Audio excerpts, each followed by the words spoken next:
Hello दोस्तों। तो क्या हाल चाल। स्वागत है आपका मेरे यूट्यूब चैनल शिव स्टेनोग्राफर में। मैं आज आपको सिखाऊंगा कि कैसे हिंदी वर्णमाला के अक्षरों को शॉर्ट हैंड में कैसे लिखें। तो जुड़े रहिए मेरे साथ। यहाँ पर मैंने वर्णमाला के सारे अक्षर लिख दिए हैं। अब इनको मैं आपको शॉर्ट हैंड में करके दिखाऊंगा, लेकिन आपको इसके लिए पेंसिल का इस्तेमाल करना होगा। मैं पेन का इस्तेमाल कर रहा हूँ क्योंकि मैंने यहाँ पर पेंसिल से ट्राई करके देखा तो वो स्पष्ट नहीं दिख पा रहे थे, इसलिए मैं पेन का इस्तेमाल कर रहा हूँ। पेंसिल का क्यों करना है? क्योंकि हमें बहुत से शब्द इनमें गहरे और लाइट बनाने हैं, हल्के और गहरे, ताकि उनमें फ़र्क दिखाया जा सके, इसलिए आपको पेंसिल से करना है। तो आइए स्टार्ट करते हैं। स्टार्ट करने से पहले सभी भाई मेरे यूट्यूब चैनल को लाइक और सब्सक्राइब कर दें। तो आगे बढ़ते हैं। क के लिए हमें हल्की आड़ी रेखा बनानी होगी। हल्की, गहरी नहीं बनानी, हल्की बनानी है हमें। दाएं बाएं से दाएं बनानी है हल्की रेखा।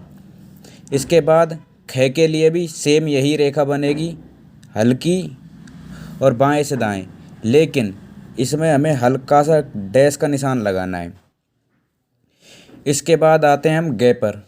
इसको गहरी रेखा से प्रदर्शित करना पड़ता है हमें। इसके बाद आता है घ। घ घर। इसके लिए भी घ वाली सेम रेखा होगी। सेम रेखा खींचने के बाद गहरी, इसको ख की तरह ही डैश से कट कर देना है। तो फिर से बताता हूँ आपके लिए। क के लिए हल्की रेखा खींचनी है बाएं से दाएं। सेम वही रेखा हमें ख के लिए भी खींचनी है, लेकिन उसमें हल्का डैश का निशान लगाना है। उसके बाद ऐसी ही रेखा खींचनी है, लेकिन वो गहरी होगी। ग के लिए सेम घ के लिए भी होगी ग वाली ही गहरी, उसमें डैश। इसके बाद आपने आगे आ जाइए च पर, च वर्ग पे।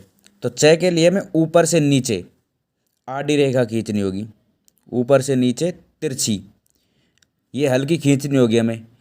इसके बाद सेम हमें हल्की रेखा ही छ के लिए खींचनी है, इसको हमें डैश से कट कर देना है।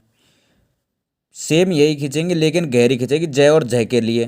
तो जय के लिए गहरी तिरछी रेखा, सेम गहरी और तिरछी रेखा ही छ के लिए खींचेगी, इसको हमें डैश से कट कर देना है।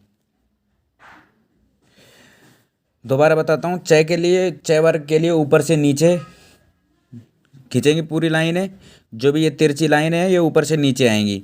इसके लिए च के लिए हमें हल्की लाइट रेखा खींचनी है। छ के लिए भी लाइट खींचनी है, उसमें हमें डैश का कट कर देना है। जय के लिए गहरी रेखा खींचेगी, सेम झ के लिए भी गहरी रेखा खींचेगी, जिसमें हमें हल्का डैश का निशान लगाना है।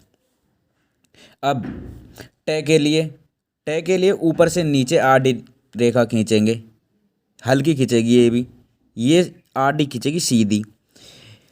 सेम हल्की ही ठ के लिए खींचेगी, इसमें हमें कट का निशान लगाना है।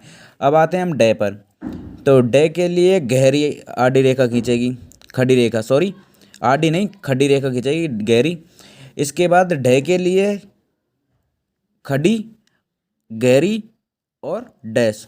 नेक्स्ट हल्की रेखा खींचनी है ट वर्ग के लिए। ढ के लिए हल्की रेखा खींची है।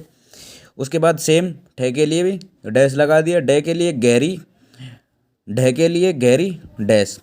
अब आते हैं तय पर। इसके लिए हमें वक्र रेखा का यूज करना होगा। वक्र रेखा का, चलो मैं आपको बताता हूँ। ये हल्की होगी, जैसे कि हमारा छोटा ब्रैकेट होता है, स्मॉल ब्रैकेट बोलते हैं, सेम उसी की तरह होती है वक्र रेखा। तय के लिए, थ के लिए भी हल्की यूज करनी होगी, लेकिन इनमें डैश लगाना है हमें हल्का सा। द के लिए गहरी वक्र रेखा,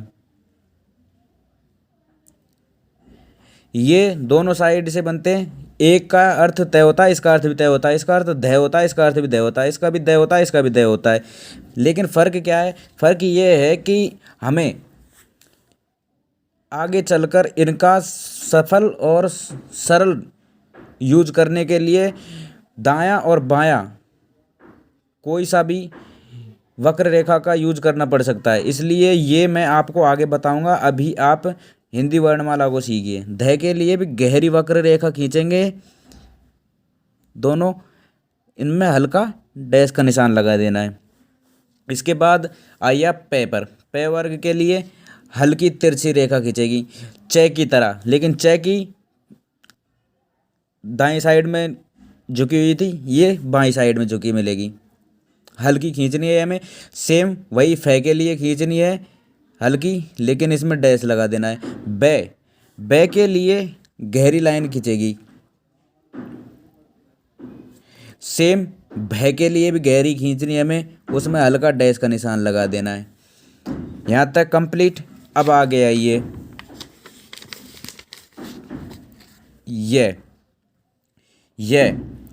वर्ग के लिए इस तरीके से बनानी होगी हमें। ये आपको समझना होगा, ये संकेत हैं एक तरीके से, ये आपको आगे समझ में आ जाएंगे, लेकिन ये हल्के ही खींचने हैं हमें, न कि गहरे। रे के लिए दो बनेंगी, एक हल्की तिरछी रेखा, लेकिन याद रहे ये नीचे से ऊपर बनेंगी, न कि ऊपर से नीचे।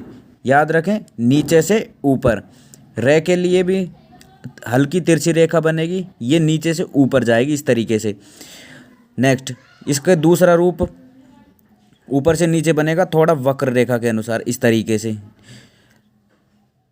ले के लिए ये नीचे से ऊपर जाएगा, लेकिन याद रहे यह हमें शब्दानुसार सरल करने के लिए ऊपर से नीचे भी खींच सकते हैं, लेकिन ये आपको आगे बताया जाएगा। और वह के लिए सेम ये होगा, बट इसका उल्टा हो जाएगा, नीचे से ऊपर जाएगा लेकिन इस तरीके से। तो अब से के लिए से के लिए अब आप पूछ रहे होंगे कि से शरीफा, से स्लेट और से षटकोण वाले के लिए अलग अलग क्यों नहीं लगाया। तो याद रहे, हमें मुहावरे अनुसार पता चल जाएगा कि कौन सा से है।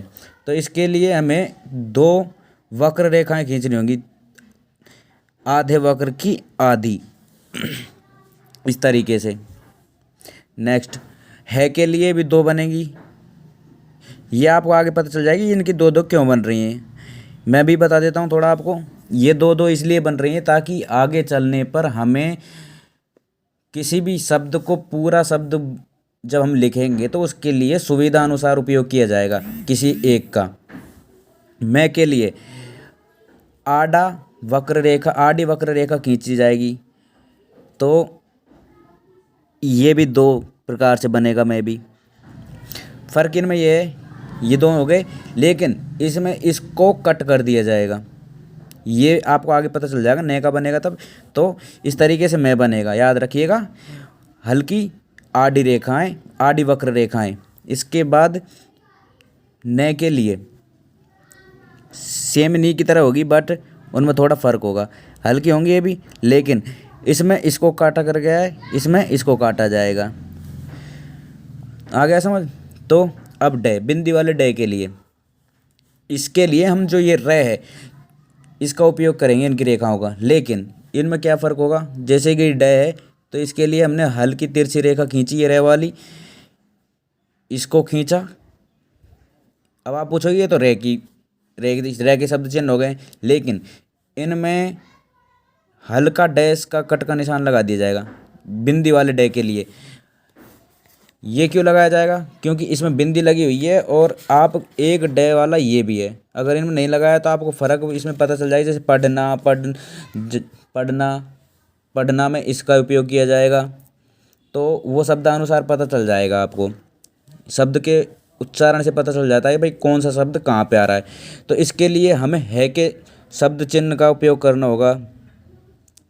अब आप बोलोगे ये भी सेम हो गया, लेकिन इनमें भी हल्के कट का निशान लगा दिया जाएगा और ये अंक का निशान हो गया। तो धन्यवाद, आप सभी मेरे YouTube चैनल को सब्सक्राइब कर दें।